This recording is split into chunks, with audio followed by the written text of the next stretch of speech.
जन्मजन्मीचं पुण्य आहे म्हणून आज आपण या ठिकाणी, कारण मध्यंतरी आलेली कोरोनासारखी महामारीतून आपण वाचलोय म्हणजे खरंच आपण भाग्यवान आहोत. आणि 22 जानेवारीला राम लल्लाचं प्राण प्रतिष्ठा सुद्धा आपल्या हयातीत झाले, ही सुद्धा फार मोठी अभिमानाची गोष्ट आहे.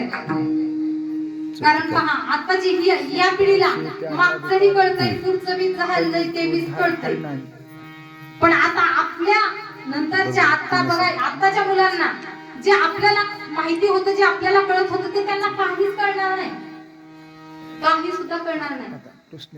इतकं युग इतकं जग पुढे गेलंय. कारण कथा कीर्तनात जेव्हा बसायचंय त्या सुद्धा पुण्य असावं लागतं आणि ते पुण्य तुमच्या पदरी नक्कीच आहे. आणि देवापाशी बघा सगळ्यांना अधिकार आहे, लहान थोर सगळ्यांना. देव एखादा नेता मोठा आला, एखादा गरीब आला म्हणून देव म्हणत नाही, किंवा त्या नेत्याला मोठा आशीर्वाद देतो आणि गरीबाला देत नाही असं नाही. बऱ्याच मंदिरात बघा VIP पास काढून दर्शनाला जातात. मग VIP पास काढून दर्शनाला येणारा फार मोठा पुण्यवान आहे असं आहे का? नाही. रांगेतून जो दर्शन घेतो ना त्याचा जो भक्तिभाव असतो ना तो खरा भक्तिभाव असतो. कारण भक्तिभावानं जेवढं आपण नामस्मरण करू, जेवढी देवाची आराधना करू तेवढं देव आपल्याला देत असतो. आणि एक आहे बरं का, देव घेतो तेव्हा देतो. देवाला आधी द्यावं लागतं मगच तो आपल्याला देतो. देवासी तू पुरे एक प्रेम भाव,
केली किती जमते, जसं मला आज जमलंय असं वाटतंय.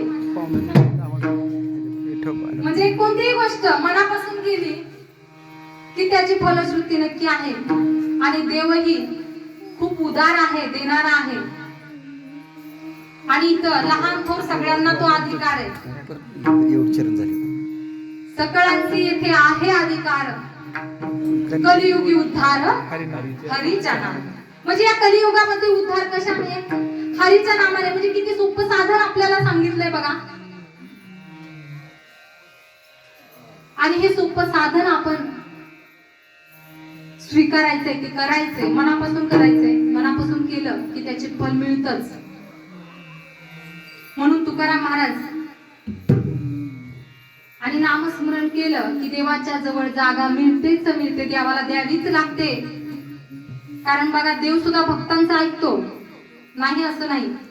कारण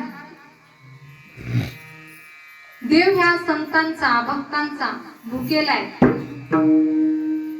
आणि आपण देवाची आराधना केली, भक्ती केली, नामस्मरण केलं, मंत्र जप केलं की आपली सोडवणूक होते. अभंगाच्या शेवटच्या चरणात तुकाराम महाराज म्हणतात, मुक्ती चारी मुक्ती तुका म्हणे